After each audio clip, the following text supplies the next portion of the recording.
भारत सरकार के इस 1955 के आवश्यक वस्तु अधिनियम में बच्चों, मैं doctor Atul Kumar Bhatnagar, associate professor government PG college से आपको पुनः समझाने के लिए तैयार हूं, उद्धृत हूं कि हमारा जो ये अधिनियम बनाया गया था, इसमें हमने दो तरह की वस्तुएं बनाई हैं, दो तरह की कमोडिटीज को इसमें डिसाइड किया है। उसको पहला है, इस अधिनियम के द्वारा घोषित आवश्यक वस्तुएं कौन कौन सी हैं, वो लिस्ट हमने यहां तैयार की है। उसमें आपको ये बताना है, पशुओं का चारा, कोयला, यंत्र चलित जो गाड़ियां हैं वो, उनके संगठक, वस्त्र एवं धागा, मेडिसिन औषधियां, लोहा एवं इस्पात, कागज, पेट्रोलियम पदार्थ, कच्चा जूट, खाद्य वस्तुएं, चीनी आदि को हमने इस अधिनियम के द्वारा घोषित आवश्यक एसेंशियल कमोडिटी के अंदर शामिल किया। सेंट्रल गवर्नमेंट ऑफ इंडिया ने घोषित जो आवश्यक वस्तुएं रखी हैं वो ये हैं। इसमें केंद्र सरकार को यह अधिकार है कि उसके द्वारा जो शासकीय गजट में अधिसूचना हम जारी करके आवश्यक वस्तु अधिनियम के अभिप्राय के लिए जिस वस्तु को भी हम चाहें उस वस्तु को हम एसेंशियल कमोडिटी घोषित कर सकते हैं। Any time central government of India can do this task. इसमें कुछ वस्तुएं जैसे दिया सलाई है, साबुन है, सीमेंट है, टॉर्च है, उनके सेल है, ट्यूबलाइट है, विद्युत बल्ब है, लालटेन है, आर्टिफिशियल धागे या कृत्रिम धागे के वस्त्र हैं, ट्रैक्टर है, रासायनिक खाद है, अघोषित तेल, घरेलू उपकरण, बिजली आदि, ये सारी चीजें हम कभी भी इसमें शामिल कर सकते हैं। ये बात आपको यहाँ इस रूप में समझानी है। फिर अगला पॉइंट आता है कि केंद्र सरकार के या सेंट्रल गवर्नमेंट ऑफ इंडिया के क्या अधिकार और शक्तियां अधिनियम में इसमें प्रदान की गई हैं। हमारा जो अधिनियम 1955 का है, आवश्यक वस्तु अधिनियम, इसमें धारा 3, 4 और 5, ये तीन इंपॉर्टेंट धाराएं हैं। इन तीनों धाराओं के अंदर सेंट्रल गवर्नमेंट ऑफ इंडिया को हमने एम्पावर्ड किया है, वो इस तरीके से है। सेंट्रल गवर्नमेंट ऑफ इंडिया धारा 3, 4 और 5 के तहत आदेश प्रसारित करने की पावर रखती है। जो भी आदेश किसी भी समय आपको देखने को मिलता है तो according to that specific rule and जो सेक्शन है धारा 3, फिर मूल्य निर्धारण करने की शक्ति दी गई है। और अन्य शक्तियों को भी हमने जो है केंद्र सरकार की जो भी है धारा 3, 4, 5, कोई भी स्थिति केंद्र सरकार अपने अधीन कर सकती है। आदेश प्रसारित करने की शक्ति क्या है?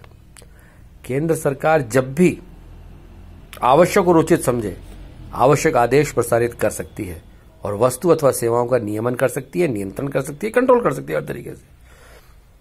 ये जो शक्तियां हैं निम्न से रिलेटेड हो सकती हैं। सप्लाई मेंटेन करना, सप्लाई बनाए रखना, उसको वृद्धि करना, जो भी चाहे स्थिति हो सकती है। Government any time can pass the rule.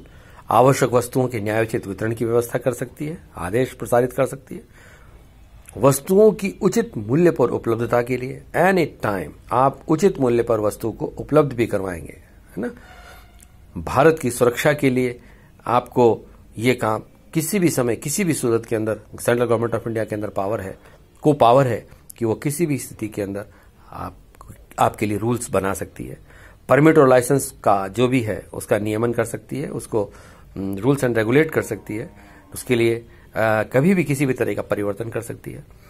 खाद्य फसलों के उत्पादन का नियमन कर सकती है। मूल्य का नियंत्रण करने की पावर है गवर्नमेंट के पास। परिवहन, ट्रांसपोर्टेशन, वेयरहाउसिंग और जो माल है उस माल के नियमन करने की पावर केंद्र सरकार के पास है। जमाखोरी रोकने की पावर सरकार के पास है। विक्रय आदेश करने की शक्ति पावर केंद्र सरकार के पास है। जनहित की सुरक्षा करने की शक्ति गवर्नमेंट के पास है। सूचनाएं, किसी भी तरह की सूचनाएं एकत्र करने का पावर गवर्नमेंट के पास है। कोई भी रिकॉर्ड है, कोई भी बुक्स है, कोई भी अकाउंट एनी टाइम गवर्नमेंट के चेक आपके उस खाते को चेक कर सकती है, तलाशी कर सकती है, जब्त कर सकती है। ये पावर्स भारत सरकार की इस अधिनियम की इस धारा के अंदर प्रदान किए गए हैं इस अधिनियम ने। फिर आता है मूल्य निर्धारण की शक्ति। सरकार चाहे तो कभी भी किसी भी तरह का मूल्य निर्धारित कर सकती है। आवश्यक वस्तु विक्रय करने के लिए बाध्य करा सकती है ना। सामान्य जनता को विक्रय किए जाने वाले जो खाद्य पदार्थ हैं उनका भी वो मूल्य निर्धारित कर सकती है। खाद्यान्न है, तिलहन है, खाद्य तेल है, उनकी प्राइसेस सरकार डिसाइड कर सकती है। इसकी पावर गवर्नमेंट के पास है। और चीनी का मूल्य निर्धारित करने की पावर गवर्नमेंट के पास है। तो ये मूल्य निर्धारण की पावर गवर्नमेंट ऑफ इंडिया के पास है। इसके अलावा अन्य शक्तियों में कौन कौन सी शक्तियां हैं धारा 3, 4, 5 के अंदर?